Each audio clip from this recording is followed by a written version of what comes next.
Welcome to World Code Updates, your daily briefing on everything happening around the world. Subscribe and press the bell icon for more updates. The world watched in shock as Chinese Coast Guard ships rammed and blasted a Philippine supply vessel with water cannons at Second Thomas Shoal. The BRP Sierra Madre, a rusting Philippine ship grounded since 1999, stands as Manila's outpost and symbol of its claim. This resupply mission was supposed to be routine, just food and water for Marines stationed on the decaying ship. But this time, Chinese ships swarmed, blocked, and attacked the smaller Philippine boat with high-pressure water jets, injuring crew and shattering windows.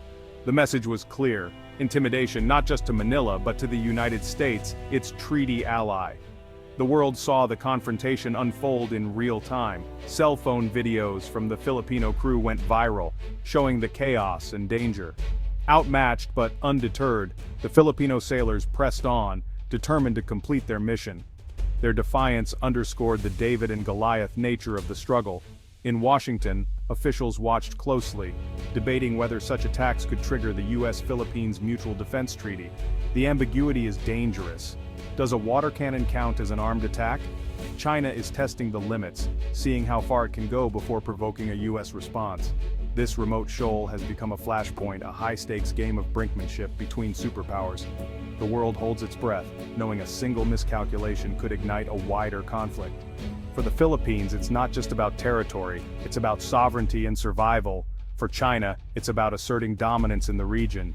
And for the U.S., it's a test of credibility and commitment to its allies. The standoff at Second Thomas Shoal is more than a maritime dispute. It's a warning of how quickly local tensions can spiral into global crisis. The stakes have never been higher.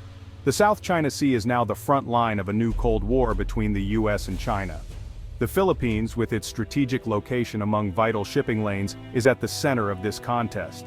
China claims nearly the entire sea, despite a 2016 international tribunal ruling against it. Beijing's goal: turn the South China Sea into a Chinese lake, building artificial islands and military outposts to project power and keep the U.S. at bay. For Washington, the stakes are about freedom of navigation and upholding a rules-based order. Over $3 trillion in trade passes through these waters each year. Any disruption would shake the global economy. The U.S.-Philippines alliance is a cornerstone of America's Indo-Pacific strategy. But Manila is caught between its security ally and its largest trading partner.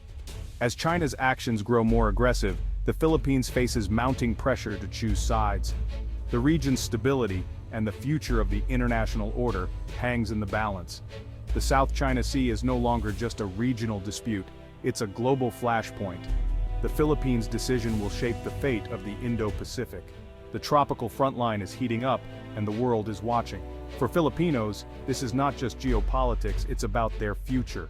The choices made here will echo for generations. Picture yourself as a Filipino fisherman, your small boat dwarfed by Chinese Coast Guard ships near Scarborough Shoal. For generations, these waters fed your family. Now they're patrolled and blocked by foreign vessels. Chinese ships shadow, intimidate, and sometimes ram Filipino boats, using water cannons powerful enough to sink a vessel. The Philippine Coast Guard tries to protect its people, but their ships are outnumbered and outgunned. China's cabbage strategy, layering fishing militia, Coast Guard, and Navy, overwhelms Filipino efforts without firing a shot. Every encounter is filmed, broadcast, and sparks outrage across the Philippines. For fishermen, it's not just about lost income, it's about dignity and sovereignty. Each blocked boat is a challenge to the nation's authority in its own waters. The struggle is relentless, the pressure unending. The view from the waves is one of daily intimidation and resistance. Filipino crews show courage, but the odds are stacked against them. The fight for the South China Sea is not abstract, it's a daily reality for those who live and work on these waters. National pride is on the line. The world sees the videos, but for Filipinos this is personal. The battle for the sea is a battle for the country's future. The Philippines' location is both its greatest strength and its biggest vulnerability. It sits on the first island chain, a strategic barrier between China and the Pacific. For Beijing, breaking through means projecting power into the Pacific and threatening U.S. bases in Guam and Hawaii. For Washington, an allied Philippines is the cork in the bottle, crucial to containing China. The South China Sea is rich in oil, gas, and fish, resources vital to the Philippines' future.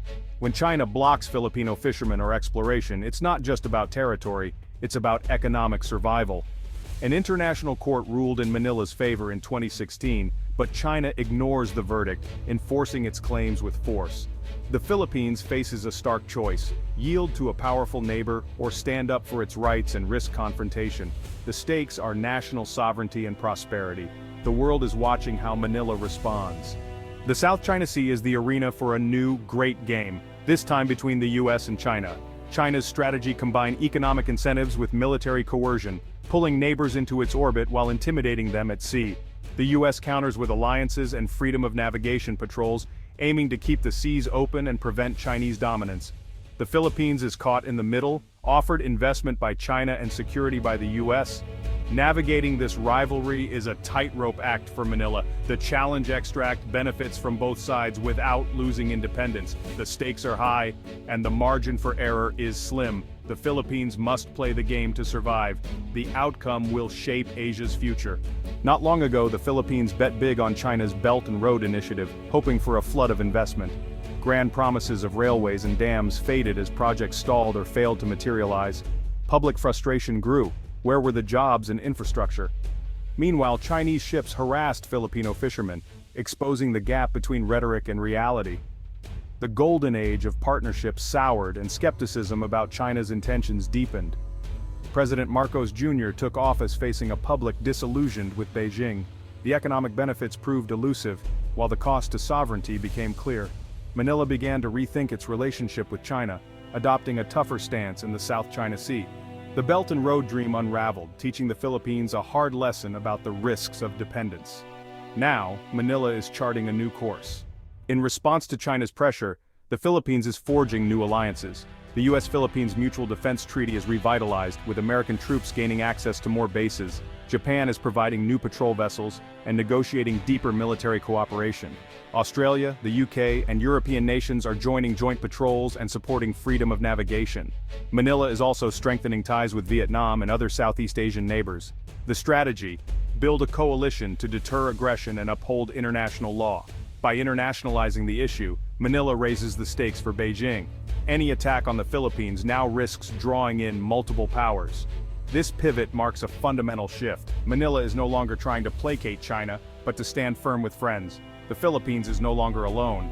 China's approach in the South China Sea is gray zone warfare, aggressive but just below the threshold of open conflict. Massive Coast Guard ships and maritime militia swarm disputed areas, blockading and harassing rivals.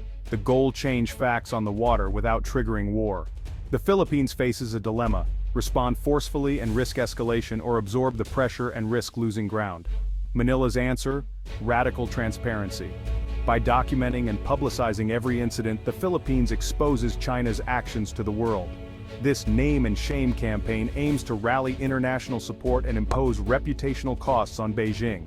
It's an asymmetric fight: information versus intimidation. The battle for the South China Sea is as much about narrative as it is about ships. The Philippines is no longer just a pawn in a superpower rivalry. Relentless pressure from China has sparked a new sense of nationalism and resolve. Manila is diversifying its economic partners, reducing dependence on any single country. It's investing in its own industries and infrastructure for greater economic sovereignty. On security, the Philippines is modernizing its military and adopting a strategy of comprehensive archipelagic defense. The goal: make any aggression too costly for China to contemplate. By strengthening itself and building alliances, the Philippines gains agency and leverage. Smaller nations can shape their own destiny, even in a world of giants. The journey is risky, but a new sense of purpose is emerging. The Philippines is learning to be a player, not just a piece on the global chessboard.